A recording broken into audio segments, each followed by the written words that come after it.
is Director of Research in King Fahd Medical City and Assistant Professor in King Saud bin Abdulaziz University of Health Sciences. She is originally gynecologist and fellow from McGill. She has assisted a lot of students in doing research, and on her own, she has 70 publications in Google Scholar, which I could find, and a number of articles and research ongoing projects. She is today going to talk to us about a very interesting topic, which for young fellows and residents, researchers, is of importance because they are in a hurry to publish their research product and sometimes fall into the trap of spurious journals, submission, paying money, and all these things. So this is a really eye-opening presentation. We look forward to hear from Dr. Dania Al-Jaroudi. Dr. Dania, floor is Yeah, yours. thank you, doctor. I wish also Dr. Samar gets well soon. She's my colleague since we were in university. So, Bismillah ar-Rahman ar-Rahim wa salatu wassalam ala Rasulillah. This is my topic, and I feel it's very important. And I told Dr. Samar I really need to make people aware because I've seen so many students fall into the trap of, like as you mentioned, they are very eager to publish and they are, interested. They have collected data and they want to publish, and unfortunately, they end up publishing in bad journals. And when we were young, we fell in the trap, but now that we have learned, we want to make others aware. So let's go back to the concept of research. As you know, research is a careful or diligent search, which is also a studious inquiry or examination. Research is also the collection of information about a particular subject. So let's start with a case study that has happened in Johns Hopkins University. This was Professor Peter Pronovost of Johns Hopkins University, and he led initially a quality improvement effort at 103 intensive care units in Michigan hospitals to reduce the number of catheter-related bloodstreams infections. So this effort relied on promoting 5 medical procedures recommended by CDC and prevention to reduce infection. The investigators recorded that the number of infections that occurred at ICU level, and they wanted to publish the paper. So prior to starting the quality improvement effort, the investigators submitted an application to Johns Hopkins University IRB, which is the Institution Review Board, and classified the project as exempt from requirements of the common rule. So they published it in a very well established and high ranked journal, the New England Journal of Medicine. And the IRB approved the project as exempt and did not review the proposal further. After a description of quality improvement effort, it was published in NEJM. And the Office in the US for Human Research Protection received a letter of complaint that this was research without IRB approval and without informed consent. So the OHRP, the Human Research Protection Rights, opened a compliance oversight evaluation, and they determined that the project was research and needed to go through IRB full process. So do you think this was a fair complaint? I will keep you posted until I finish this lecture, and I will tell you whether this was a fair complaint and how did they win their situation. So why do we do research? Is there really a motivation whereby we need to do research? It could be due to an internal drive or an external drive. The internal drive would be a research interest. You would be interested and you have a sense of achievement, fulfillment, and you're curious to do research. Or it would be a strong ambition and you have a very high self expectations to really publish and do research. The other motivation is an external drive. Either you need to get a higher degree, get a diploma, or your parents or teachers or friends have told you to get to do research, or due to peer pressure, or because you want a small success from research. So when we do research, we really need to select a problem. So the research problem selection, it could be a good research, largely depends on the selected problem. 90% of a research job is done when you find a good problem to solve. A good problem is really sometimes difficult to find, and it's not too easy or too difficult. So how do we select a problem? Is it an old problem or a new problem? Usually new problems have more opportunities. And then we need to think if it is a significant problem. So practically important yet technically challenging. So let me go back with time and show you some important findings from medical database research. And people, they looked at databases and they found important findings in research. The first one is the Herceptin and breast cancer. So as you can see here, data was collected from a cohort of more than 9,000 people with breast cancer and whose tumor specimens were consecutively received at University of San Antonio in 1992 across the US. Data was collected prospectively with audits, and they checked the recurrences of the patients and their follow-ups. So this data was analyzed to identify prognostic factors, and the results showed that amplification of HER2 oncogene was a significant predictor of both overall survival and time to relapse in patients with breast cancer.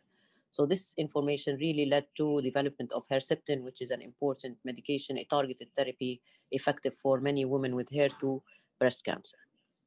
Folic acid and birth defects. Medical records also were searched by researchers, and they discovered that supplementing folic acid during pregnancy can prevent neural tube defects. Studies in the 1970s found that vitamin folate deficiency and use of anticonvulsant drugs that deplete folate were associated with high rates of neural tube defects. This study, afterwards led to many people supplementing pregnant women with folic acid. Other examples are the intrauterine the diethyl stilbestor exposure, which started in 1940s, and then many pregnant women, their babies developed complications, and then afterwards it was stopped. Also, other studies that have been published after many people looked at databases and important findings, such as obesity, child safety, all these publications came out after research. So let me start with a guideline for quality assurance in health and healthcare research. So when we're talking about good quality research, you need to acquire good data. You need to enter the data that you have collected. You need to clean it. You need to store it. And then after that, analyze it and then publish. The key ingredients for research contribution. One major contribution is better than many small ones. What is the contribution type? You need to know the knowledge, discovery, invention, integration, and application of this knowledge. You need to identify, describe, and demonstrate the big data. You need to ask the right problem, and then ask the right problem, and ask the problem right. And then remember innovation, innovation, innovation. It's good to start with a new problem that no one has thought of before. So, how to find research problems? New solutions to old problems, or new problems that have arisen, or new areas, usually through readings or journal clubs or rounds or questions that you have faced with your patient. These will really trigger some new ideas for you to start a research. So, good versus bad research problem. Good research problem, after the research, more people will be doing it. You open the door for a research. After the research, nobody can improve it. You close the door and you really solve the problem. What about bad research? Bad research problem, nobody will follow the research. Nobody really cares about the research. Research, academic research is defined as a process of collecting, analyzing, interpreting information to answer questions or solve a problem. But to qualify as good research, the process must have certain characteristics and properties. It must be controlled, rigorous, systematic, valid, and verifiable, empirical, and critical. So the main characteristics for good quality research is listed below. It is based on the work of others. It can be replicated and doable. It is generalizable to other settings. It is based on some logical rationale and tied to theory in a way that it has potential to suggest directions for future research. It also generates new questions or is cyclical in nature. It is incremental. It increases with time. It addresses directly some real problems in the world. It clearly states the variables or construct to be examined. It has to be valid for you whenever you conclude on the basis of your finding is correct and can be verified by you and others. The researcher is sincerely interested and or invested in this research. So the bad research has the following properties. The opposite of what have been discussed, looking for something when it is not there or cannot be found, plagiarizing other people's work, falsifying data to prove a point, or misrepresenting information and misleading participants. So now let's be practical. As you all know, if you want to start a study and then you really need to make sure that you start it from scratch. Nowadays, there is a software for many softwares actually for plagiarism, whereby let's say you're applying for an IRB and you want your research to be looked at. The first thing they do is go into a plagiarism software and check if your research has been published before or you have copied it and pasted from somewhere else. So one of which we are using is the Authenticate software, and it checks if your research has been done before or not. Another bad example of bad research is when an article has been published and then it gets retracted. So this is a very important journal in the BMJ which has retracted an article because they have found, as you can see here, research is falsified and have decided to retract the paper. So this was retracted, and this is, they wanted to look at the prevention of vomiting following strabismus surgery in children. So do not expect choosing a topic for research project to be quick and easy. You need to spend time, you need to look, and you need to make it finer. What is finer? Finer topics or ideas are feasible topics, interesting topics, novel, new, ethical, and relevant to your field. For instance, your ophthalmology, in the ophthalmology field, or an ophthalmologist who wants to do research, you cannot just access the data for OBGYN and expect IRB to approve your research because you're in a totally different field. So if we're talking about interest, a research endeavor is usually time consuming, involves hard work, possibly unforeseen problems. One should select a topic of great interest to sustain required motivation. It's also of an important magnitude and scope. It is extremely important to select a topic that you can manage within the time. Also, you need to have the resources at your disposal. Let's say that you want to study a certain equipment, ultrasound, CT, MRI. You need to make sure that this resource is available at your hospital. It's very difficult sometimes to get the resources from somewhere else, or in collaboration with someone else. It's sometimes good to collaborate, but you need to also make sure that these resources are available.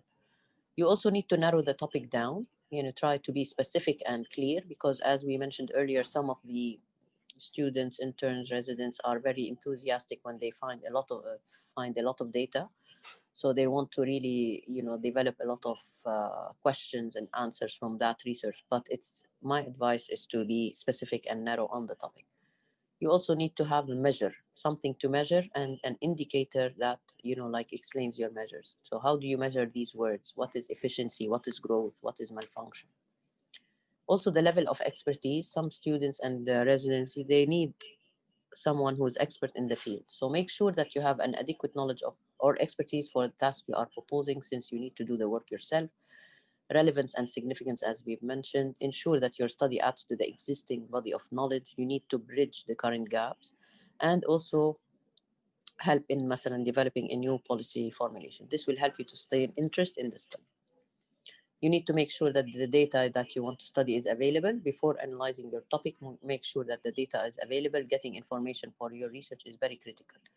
Ethical issues are research processes and findings that affect the sensibilities and rights of research. The effect of the study on the population and how these ethical problems can be overcome should be thoroughly examined at the problem committee stage. So let me give you 6 quick tips to identify high quality research. When you do your search for research, look at peer reviewed journals and other good refereed sources. Not all published studies have been reviewed by other experts. However, if a study is presented in a peer reviewed source, you at least know that someone else has made an effort and quality assessment. So if the article is listed in a good database such as Cochrane, Embase, PubMed, it is very likely to be peer reviewed. The second point is the outcomes, interventions, populations that are meaningful and useful to you and your clients. So ask yourself if the article speaks to an outcome you're looking to change, includes an intervention that fits with your resource values, abilities, and the needs and wants of the population that you work with. When you have an article in hand, you also need to look at a detailed description of the methods used in the study. A good research article will describe in a very detailed manner what the researcher did, with whom, and for how long. A detailed description also of the statistics used in the study. Look at the statistical part, and you need to understand what statistics have been done. Good articles should explain the statistics they use for all analysis in the results section of the paper, and should give a written description of the clinical implications for their finding. They should also justify why they have chose to use this statistical procedure. What statistical significance and clinical significance? Usually there's a difference, because sometimes when we publish statistically significant results, it doesn't mean that it is really clinical. For example, people, for an instance, who got counseling on less depressed than those who did not. But you have to ask, is this difference clinically significant? People who get counseling may only score 1 point lower on a depression scale, but this difference may mean nothing to their quality of day to day life. The effect is real, but it is not meaningful.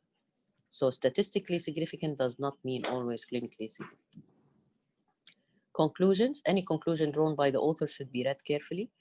The minute they start sounding like they've uncovered an absolute truth, they are probably overstepping their bounds or they're over exaggerating. There is always, and in conclusions, no clear, sometimes conclusions to be given.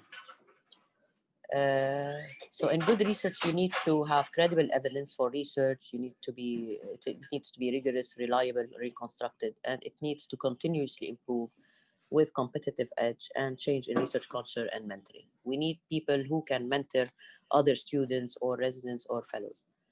So what is the bad research? Why does it happen? Because sometimes there is lack of resources, lack of support, lack of infrastructures, for instance, in the built up of research or research departments, lack of buy-in, lack of knowledge, lack of training, and lack of uniform guidelines and lack of monitoring.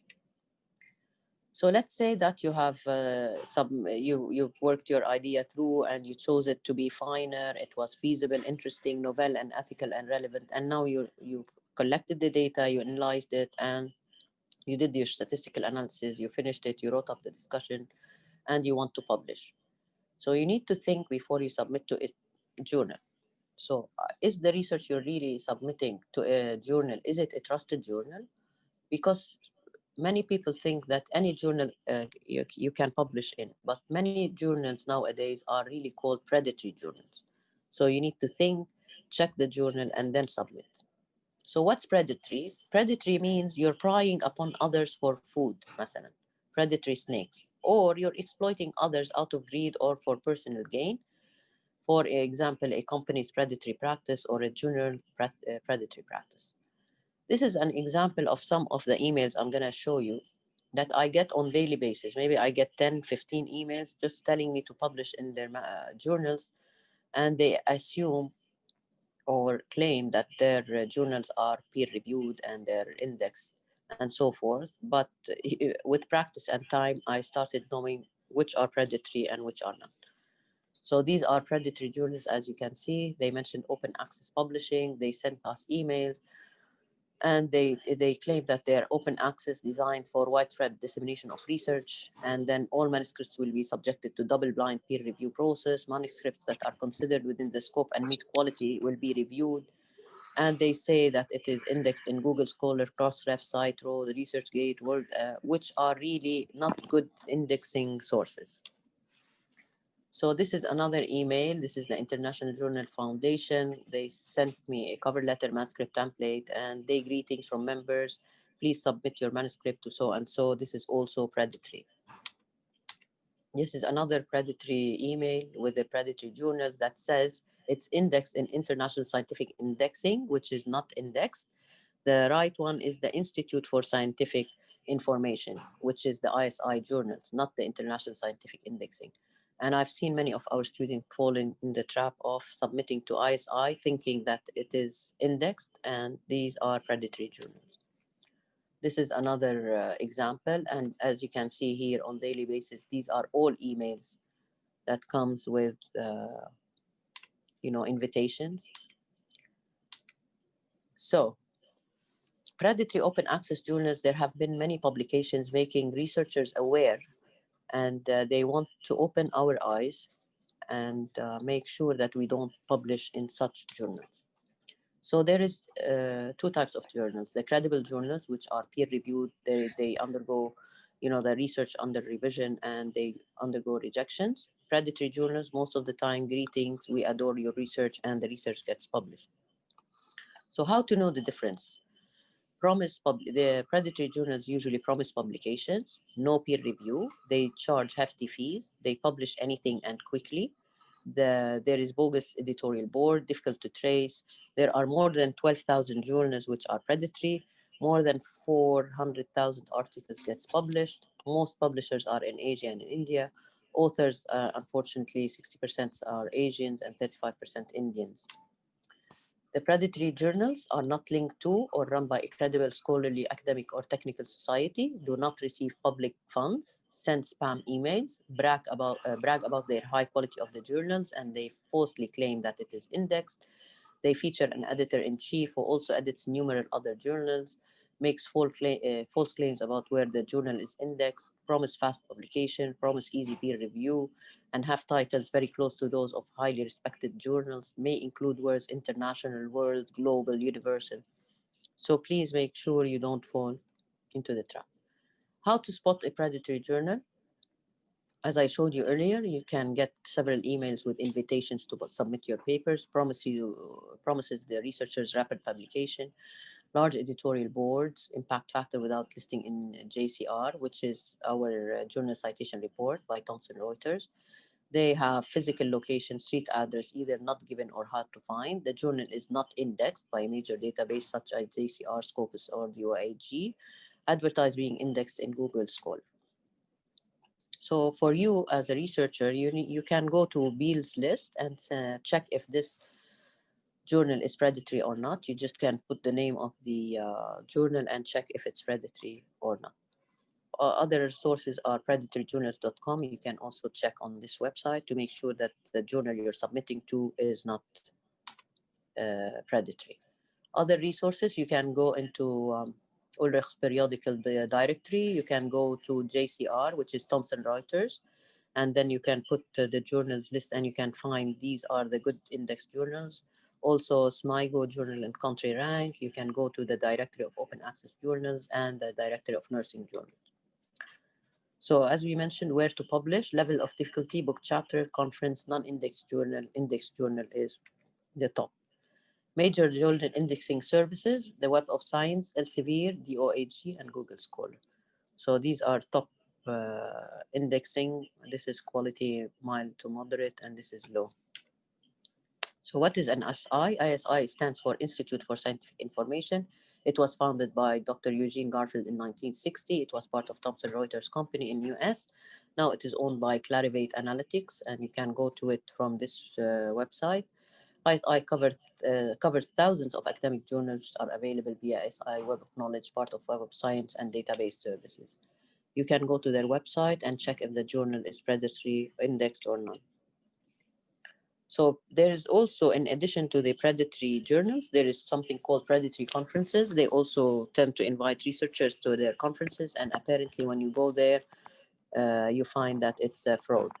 So predatory conferences or predatory meetings are meetings set up to appear as legitimate scientific conferences, but which are exploitive as they do not provide proper editorial control over presentation, and advertising can include claims of involvement of prominent academics who are in fact uninvolved. The number of predatory conferences has increased rapidly, with Omics alone stating in 2016 that they host about 3,000 conferences per year. So if you get an invitation from an Omics group, please do not go. This is an example of a predatory conference that was an invitation that was sent to a professor in technology at New Zealand's University of Canterbury. Was invited to attend a conference. It was organized by Omics, and it was on atomic and nuclear physics to be held in 2016. He submitted an abstract. Then the work was accepted within 3 hours of submission and a conference registration fee of $1,000. And he was really wondering how come it was so fast. Because in a proper conference, they need to review your paper. They need to give you at least a month a reply afterwards to make sure that they have reviewed the articles and it is worthy of publishing and presenting. So this is an example of predatory conferences. This is the Omics group. They invite a lot of researchers and they tend to lots of conferences. So if you get an invite from them, please do not attend. What about paper retractions? Also, you need to be aware about paper retractions because sometimes there are articles that get retracted because of fraud, and this is an example of a randomized control trial, and this was a predatory article and it was retracted later on because they found that they have fabricated the whole data. So what to do as researchers and as academicians and in universities and hospitals. So, one alternative approach is the rule of five. It demonstrates a clear commitment to quality. Candidates present their best five papers over the past 5 years, accompanied by a description of the research, its impact, and their individual contribution. So, we're talking about quality rather than quantity. So, the exact numbers are immaterial. What matters is the focus on quality research. So institutions must abandon paper counting and similar metric evaluations for research.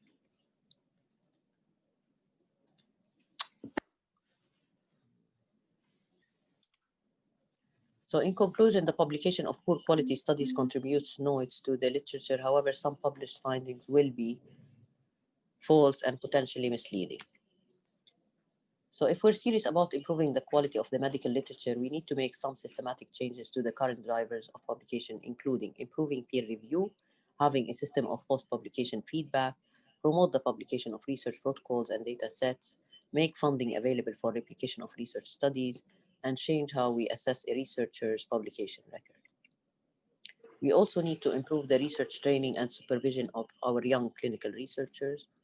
And as I mentioned, research quality depends on several things. The research needs to be credible, contributory, communicable, conforming.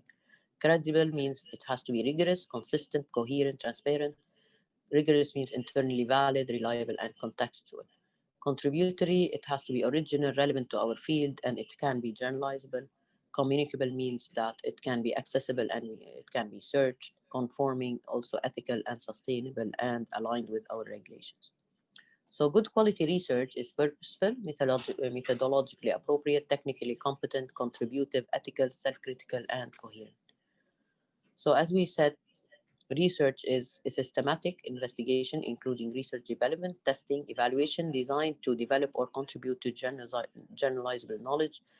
This is a broad definition that may include biomedical research, epidemiology, quality and health services research, as well as studies of behavior, social, and economic factors that affect health. So what happens to our case that I initially mentioned? So the OHRP stated that quality improvement activities can also be research activities and that the John Hopkins University failed to ensure the requirements for obtaining and documenting the legal effective informed consent for the subjects. So they told them that you collected data and this data was not good enough and there were no consents taken from subjects. So in February 15, 2008, the OHRP reversed its initial decision and concluded that this activity was a quality improvement effort and was not required to comply with the regulations governing the human subject research. So the Michigan hospitals have been allowed to continue implementing and studying the effectiveness of CDC recommended procedure in ICUs and have not been required to get IRB approval for the informed consent because it's part of their routine practice and it reduced the infection rate. Also, at that time, OHRP announced that it was going to review its policies and quality improvement projects. So, in conclusion, this quality project really, uh, the issue was that they didn't get an IRB approval letter to publish the said research, and this subject was quite of a debate because they didn't know is it part of quality and it could be published or is it because of its quality and importance in the hospital should it go to the IRB and get approval. So sometimes it's research is not really like white or black. Sometimes there are gray areas where we need to look at, but the good thing remains that we have to be honest. We have to have integrity, honestly collect the data and make sure that everything is going on the right direction with the help of experts and mentors and supervisors. And this is all for my talk today. Thank you so much, and I hope I have relayed the message. Thank you very much, Dr. Are there any questions? They can either directly ask them by raising the hand and they can put it in the chat box so that I can read and ask the question on their behalf. This was a very informative topic, both for the mentors as well as for the residents, medical students, and fellows who are aspiring to have their publication in their name as a lead author.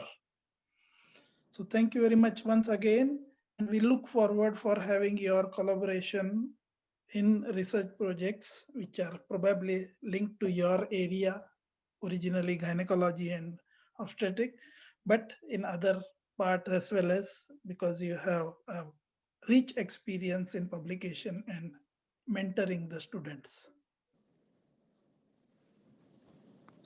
Yeah, inshallah.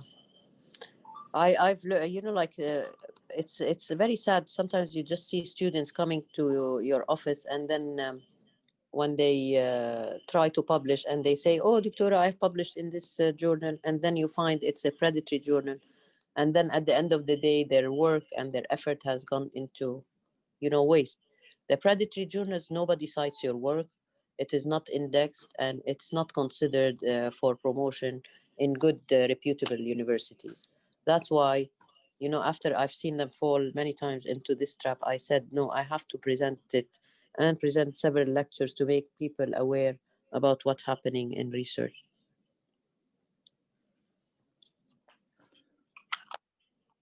Assalamu alaikum. Yes, go ahead, please. Yes, thank you, Dr. Dania, for this informative and nice lecture. Just I have a question now. There is like a website which is the Scientific Journal Ranking, or SJR.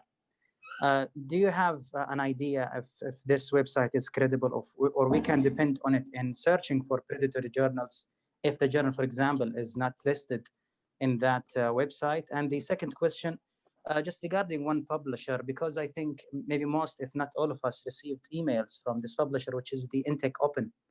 Do you think, or do you believe that this is like a predatory also publisher? These are my two questions, and thank you. Um, I've shown you some several, the JCR, their website.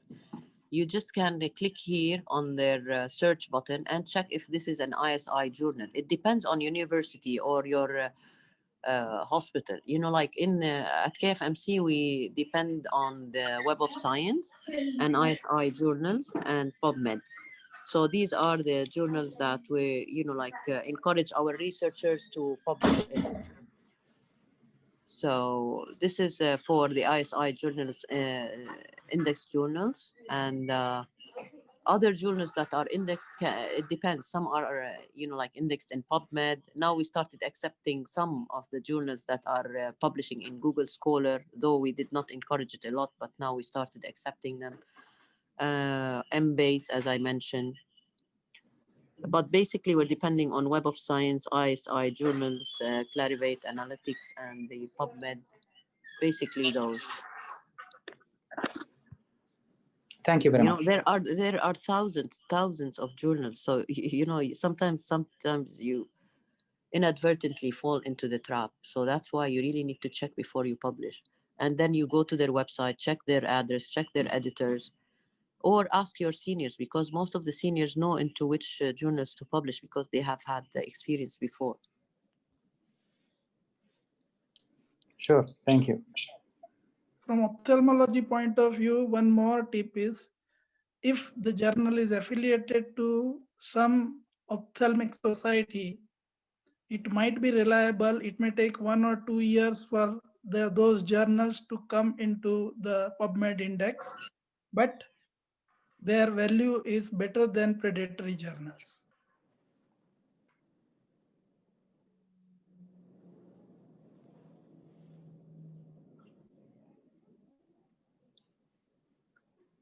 Is there any other question?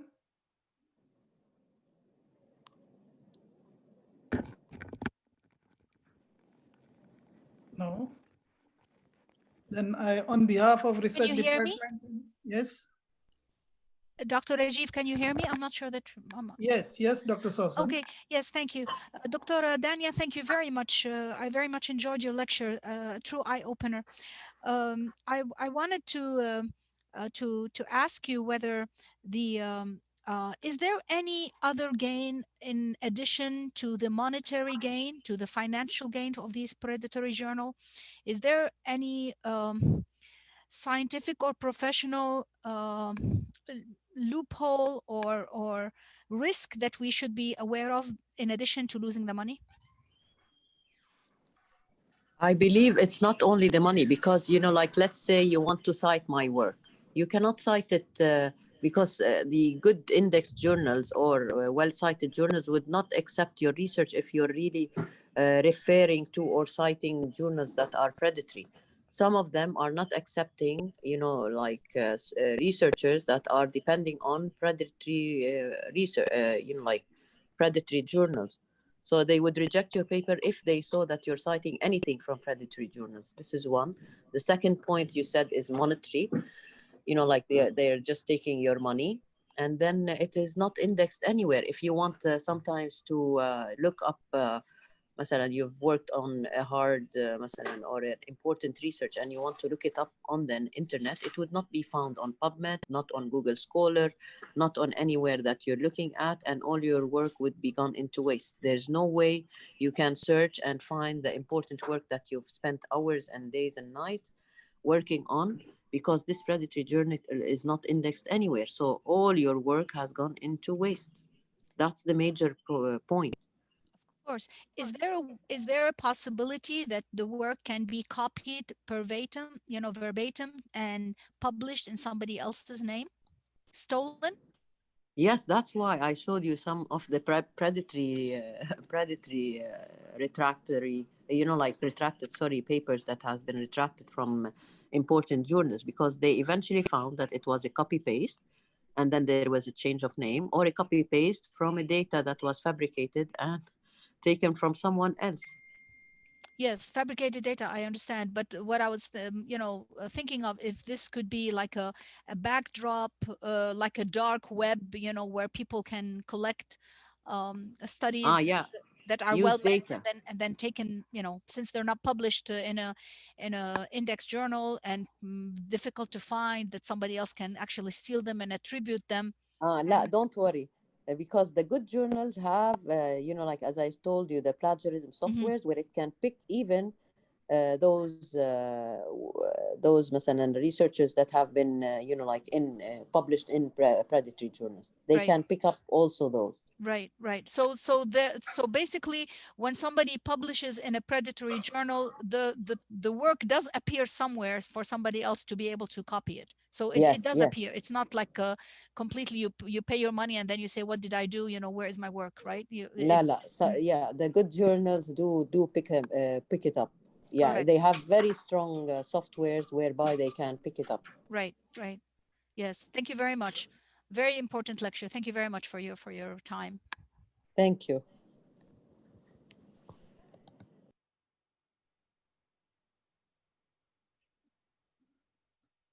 I have one question, Dr. Dania. If somebody has done the thesis for his PhD and it is not having DOI or indexed because it is not published, and it is a good material which I want to use it as a reference in my publication, although it may be in Google Scholar or it may be using the website of a personal university or the, is this going to affect my quality of research? No, it won't. If you mean you did a research paper and you want to cite one thesis that you've looked at, you can do that, and you can say it's unpublished material. You can refer to it as an unpublished material, part of the thesis. Yes, some do, but some journals would not accept it as a reference. Thank you.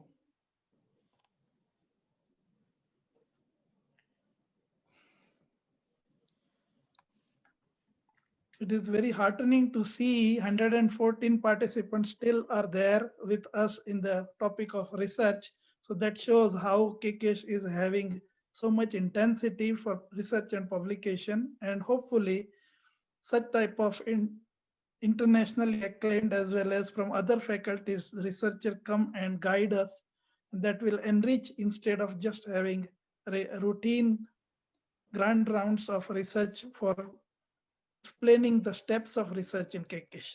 So thank you very much on behalf of all the staff as well as administrators of KKESH, Dr. Dania. It was a pleasure for us to listen to you, and your contribution will be highly acclaimed by institution. Thanks a lot. Thank you so much. Thank you so much. And yes, we're willing. We have lots of lectures about how to submit proposals, how to write a paper, how to submit to a journal. We can help. Yani our aim is to really help researchers develop their skills in research and help them publish. That's what we want. We want to help other people do good research and spread the science and knowledge. And like we're always proud that there is a lot of research nowadays coming from our region and area. And thank you so much. Thank you for listening. Well done to everyone.